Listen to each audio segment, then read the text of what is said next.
Hello my dear English learner, हम अपने channel में आपका दिल से वेलकम करते हैं। गाइस, अगर आप इंग्लिश लर्नर हैं तो आप में इंग्लिश सीखने के लिए लगन, मेहनत, नियमितता और धैर्य है। आपका अंग्रेजी लर्न करने का इरादा स्ट्रॉन्ग है तो फिर हम आपके साथ हैं। और आज की स्टोरी आपके लिए है सड़क पर पड़ा पत्थर, यानी the stone on the road. इस स्टोरी के प्रत्येक वर्ड का उच्चारण हम हिंदी में आपको अर्थ बताएंगे, साथ में ग्रामर का नॉलेज भी लेंगे। स्टोरी के अंत में मोरल भी बताएंगे। ये स्टोरी आपके इंग्लिश पढ़ने, समझने, सीखने और बोलने में काफी बेनिफिट हो सकती है। बस गाइज, आप वीडियो के अंत तक बने रहिए। अभी मेरे चैनल पर नए हैं तो प्लीज फटाफट मेरे चैनल को सब्सक्राइब कर दीजिएगा और वीडियो को लाइक कर दीजिएगा। तो चलिए फ्रेंड्स, शुरू करते हैं आज की story the stone on the road. The stone on the road. सड़क पर पड़ा एक पत्थर। The stone on the road. सड़क पर पड़ा पत्थर। स्टोन का मतलब होता है पत्थर, रोड का मतलब सड़क, ऑन का मतलब के ऊपर। Once upon a time there was a king. Once upon a time यानी एक बार की बात है, एक बार की बात है। Once upon a time एक बार की बात। There was a king. एक king माने राजा, एक राजा था। Once upon a time there was a king. कि एक बार की बात है, एक राजा था। was का मतलब था। He was distressed to see that his people were lazy and always unwilling to work. Distressed, distressed का मतलब होता है व्यथित होना, दुखी होना। टू सी, सी का मतलब होता है देखकर। दैट हिज पीपल, पीपल का मतलब लोगों को या अपनी प्रजा को। वर, वर माने थे लेजी, लेजी का मतलब होता है आलसी। एंड ऑलवेज, ऑलवेज का मतलब हमेशा, एंड का मतलब और। अनविलिंग, अनिच्छुक, अनिच्छुक यानी किसी चीज की इच्छा नहीं रखना। टू वर्क मानी काम में। कि he was distressed to see, कि वह दुखी था देख करके, कि राजा ये देखकर दुखी था। that कि his people यानी उसके प्रजा है, उसकी प्रजा वर लेजी आलसी थी। एंड ऑलवेज और हमेशा, अनविलिंग अनिच्छुक थी। टू वर्क माने काम करने में, काम करने में। यानी ये देखकर राजा काफी व्यथित था, दुखी था।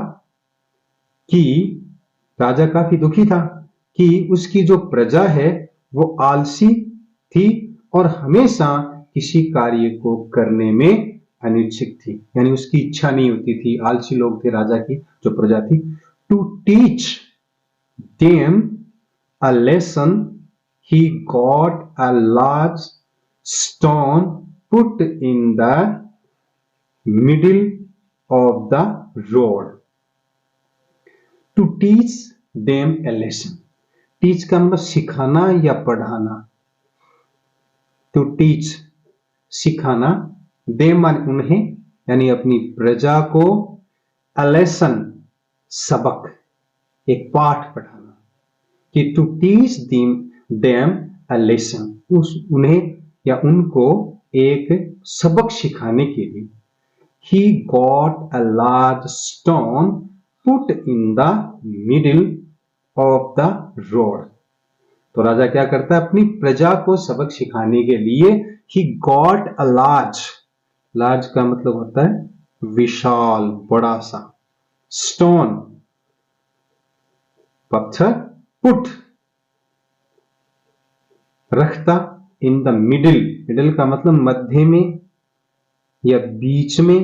ऑफ द रोड, सड़क का मतलब कि सड़क के बीच में राजा एक बड़ा सा पत्थर रखवाता है।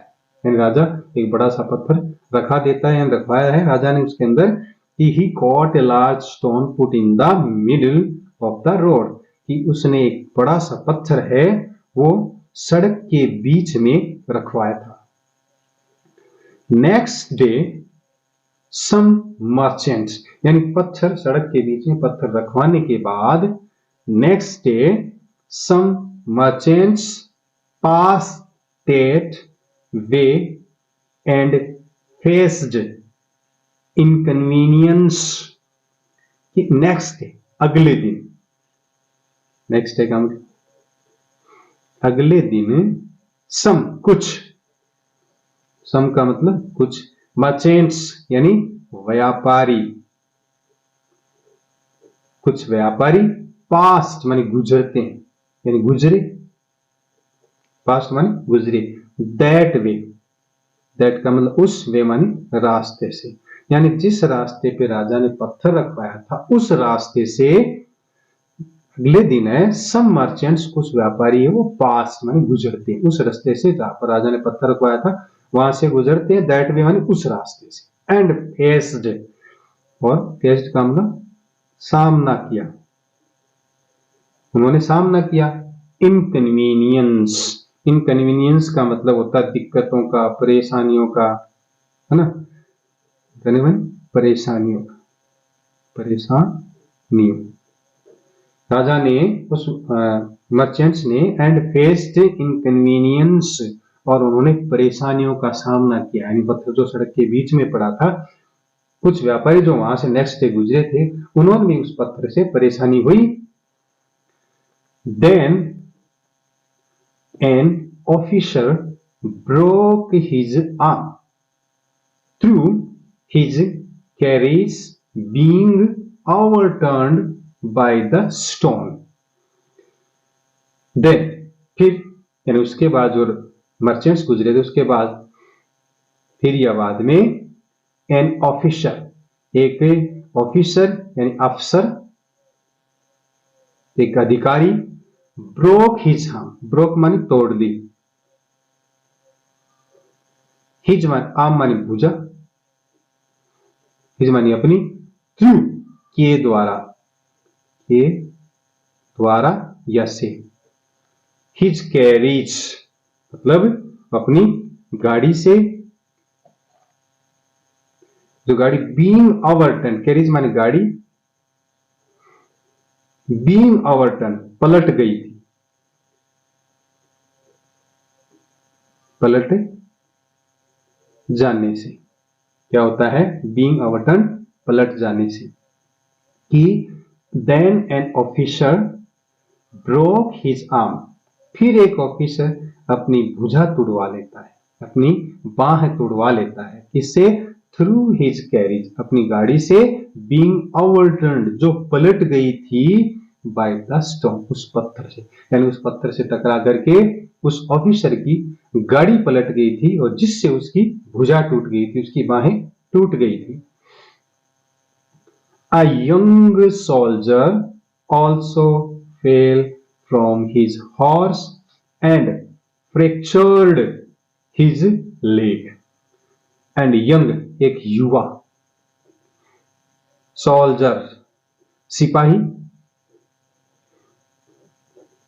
also मानी भी, फेल गिर जाता है, यानी गिरा। फ्रॉम हिज हॉर्स, अपने घोड़े से। फ्रॉम मानी से, हिज मानी अपने, हॉर्स मानी घोड़े से। कि a young soldier also fell from his horse, कि एक युवा सिपाही भी घोड़े से गिरा। कि एक युवा सिपाही घोड़े से, एक युवा सिपाही भी घोड़े से गिरा। एंड फ्रैक्चर्ड, और क्या हो गया, फ्रैक्चर हो गई, यानी हड्डी टूट गई। हिज लेग, उसकी टांग।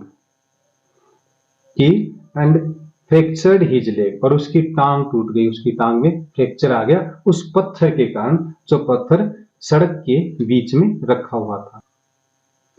People stumbled over it many times in the dark. People, लोग, स्टम्बल्ड, स्टम्बल का मतलब था ठोकर खाना, ठोकर खाई। ओवर, उससे, ओवर का उसके ऊपर से, इट पत्थर के, इस पत्थर के ऊपर से कईयों ने ठोकर खाई। मेनी टाइम्स, मेनी टाइम्स का मतलब कई बार, मेनी टाइम्स का मतलब था कई बार। इन द डार्क यानी अंधेरे में, अंधेरे इनका मतलब में, कि लोगों ने कई बार अंधेरे में उस पत्थर से ठोकर खाई। But none took the trouble of moving it away to the road side.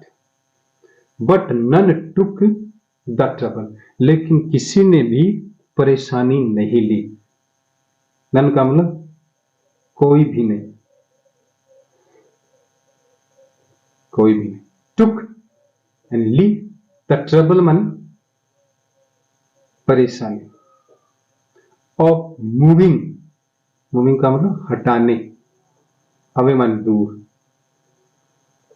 It मन उसे, टू द रोड साइड यानी सड़क के किनारे पे, सड़क के एक तरफ, साइड मन किनारा या एक तरफ, रोड, द रोड साइड का मतलब होता सड़क के एक तरफ। But none took the trouble, लेकिन किसी ने भी परेशानी नहीं ली, किसी ने, कोई भी है, कोई भी नहीं, ऐसा कोई भी नहीं है जिसने ये परेशानी ली ऑफ मूविंग इट अवे, उस पत्थर को हटाने की, यानी सड़क से दूर रखने की, जो सड़क के बीच में पड़ा था, टुक द रोड साइड, सड़क के किनारे पे, सड़क के साइड, कि प्रजा ने, कई लोगों ने उस पर कई बार ठोकर खाई, तो किसी व्यक्ति ने भी, फिर भी किसी व्यक्ति ने कोई परेशानी नहीं उठाई कि उस पत्थर को उठा करके एक तरफ रख दे। All cast the stone and blamed the government for not removing, लेकिन लोग कोई पत्थर हटा नहीं रहा था, सब क्या कर रहे थे, पत्थर के ठोकर खा रहे थे, गिर रहे थे, टूट फूट हो रही थी, कुछ भी हो रहा था, लेकिन पत्थर उठाने की हिम्मत किसी में नहीं थी। तो ऑल, अब सारे गिर, सब क्या करते, ऑल कस्ट, कस्ट का मतलब होता, कस्ट का मतलब होता कोसना, कोसा, द स्टोन पत्थर को, ऑल कास्ट द स्टोन, सबने पत्थर को कोसा, यानी पत्थर को बुरा भला कहा सबने, एंड ब्लेम्ड, और सबने क्या किया, दोष लगाया। ब्लेम्ड का मतलब सबने दोष लगाया, द गवर्नमेंट, गवर्नमेंट का मतलब सरकार, from, for not removing, not remove mean हटाने का, नॉट मीन नहीं, फॉर नॉट रिमूविंग यानी नहीं हटाने के लिए सभी ने पत्थर को कोसा और सरकार पर ब्लेम किया, सरकार पर दोष लगाया, कि सभी ने पत्थर को कोसा और नहीं हटाने के लिए सरकार पर दोष लगाया। Then the king himself had the stone removed, then मानी फिर, द किंग मान राजा, फिर राजा ने, हिमसेल्फ मान का होता है स्वयं, खुद, राजा ने खुद, अगर यहां पर द किंग है तो हिमसेल्फ, अगर कोई स्त्री होती तो हरसेल्फ हो जाता, ठीक है ना, अगर यू होता तो योर सेल्फ हो जाता, तो यहाँ राजा स्वयं है, यू होता तो तुम स्वयं, और वह होता, शी होती तो वह स्वयं, तो राजा himself had the stone removed, यानी राजा को वो पत्थर खुद हटाना पड़ा, राजा ने खुद वो पत्थर हटाया, ठीक है ना, कि the himself had the stone removed, राजा ने वो खुद पत्थर हटाया जाकर के। अंडरनीथ यानी उस पत्थर के नीचे was found an iron box marked, यानी उस पत्थर के नीचे, अंडरनीथ का मतलब होता है के नीचे, अंडरनीथ के नीचे, वाज फाउंड, फाउंड का मतलब पाया, एन आयरन बॉक्स, आयरन मतलब लोहे का, बॉक्स बक्सा, मार्क्ड लिखा हुआ था,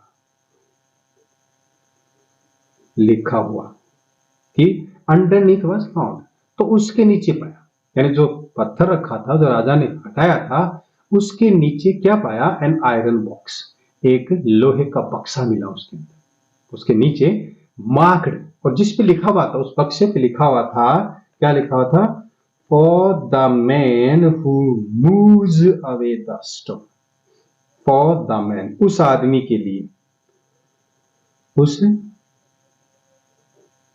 व्यक्ति के लिए, फॉर द मैन का मतलब उस व्यक्ति के लिए, हु जो, यानी वह व्यक्ति जो मूव्स अवे हटाता है, यहां सिंपल प्रेजेंट टेंस का यूज किया, बाकी समय पास्ट सिंपल पास्ट का है, जहां वर्ब की सेकंड फॉर्म है, यहां पर वर्ब की फर्स्ट फॉर्म यूज की है, मैन के अकॉर्डिंग यहां वर्ब में एस जोड़ा है, क्योंकि अगर सिंगुलर सब्जेक्ट होता है तो वर्ब में ऐसे ही लगता है, और प्लूरल होता है तो सिर्फ वर्ब की फर्स्ट फॉर्म यूज होती है। For the man who moves away, moves away यानी हटाता, फ्रेजल वर्ब है, कि उस व्यक्ति के लिए जो मूव्स अवे द स्टोन, उस व्यक्ति के लिए जो पत्थर हटाता है, यानी उस व्यक्ति के लिए जो उस पत्थर को हटाता है, उसके लिए ये बॉक्स है। Inside the box was a bag full of money, inside अंदर की तरफ, अंदर की, इनसाइड अंदर की तरफ, the box was bag, was a bag, box के अंदर क्या था, एक बैग था, किसका, full of money, full money भरा हुआ, फुल ऑफ मनी का मतलब हो गया रुपयों पैसों से भरा हुआ, कि inside the box was a bag, उसके अंदर एक बैग था, बैग का मतलब थैला, फुल ऑफ मनी जिसमें पैसे भरे थे, कि एक पैसों का भरा हुआ बैग उसके अंदर था, इसमें उस बॉक्स के अंदर। The people felt much ashamed of themselves, the people felt, felt का मतलब महसूस किया, लोगों ने सोचा रहे ये तो बड़ी भूल हो गई, इसको हम हटा लेते तो ये पैसे हमें मिल जाते, तो the people felt much ashamed, ashamed का मतलब हो गया शर्मिंदा हुए, ऑफ देमसेल्फ, देमसेल्फ का मतलब स्वयं पर, देखो यहां पर पीपल है तो देमसेल्फ आया, क्योंकि विद दे का मतलब देमसेल्फ है, तो the people felt much ashamed of themselves, लोगों को स्वयं पर बहुत ज्यादा शर्म आई, अत्यधिक महसूस क्या किया, शर्मिंदा महसूस किया लोगों ने, कि भाई ये बैग राजा ने रखा है, किसी ने हटाया नहीं, है ना, अगर हम हटाते थे परेशानी थी, फिर भी किसी ने हटाया, अगर हम इतनी जहमत कर लेते, इतना हटा देते इसको, तो काश ये पैसे हमें मिल जाते, ठीक है ना। Moral, hard work is always rewarded, hard work का मतलब था कठिन परिश्रम, कठिन परिश्रम, जैसा कि हम इंग्लिश सीखने के लिए कठिन परिश्रम कर रहे हैं, इज ऑलवेज, ऑलवेज का मतलब हमेशा, रिवार्डेड पुरस्कार, पुरस्कार यानी हमेशा कठिन परिश्रम है, कठिन जो परिश्रम को हमेशा क्या मिलता है, पुरस्कार मिलता है, अगर उसको पत्थर उठाने के लिए कोई परिश्रम करता, अगर मेहनत करता, उस पत्थर को हटाता, तो उसको भी रिवार्ड मिलता, पुरस्कार मिलता है, ठीक वैसे ही जैसे हम इंग्लिश सीखने के लिए कठिन परिश्रम कर रहे हैं, तो एक दिन हमें भी इसका नतीजा, अच्छा परिणाम मिलेगा। तो आज इतना ही फ्रेंड्स, अब आपको ये स्टोरी कैसे लगी आप मुझे इसके बारे में कमेंट में जरूर लिखिएगा, और मिलते हैं हम अपने नेक्स्ट वीडियो में, और अभी तक मेरे चैनल को सब्सक्राइब नहीं किया है तो प्लीज कर लीजिएगा, साथ में वीडियो को लाइक कर दीजिएगा, और मिलते हैं नेक्स्ट वीडियो में, तब तक के लिए आप अपना ख्याल रखें, धन्यवाद, थैंक यू, नमस्कार।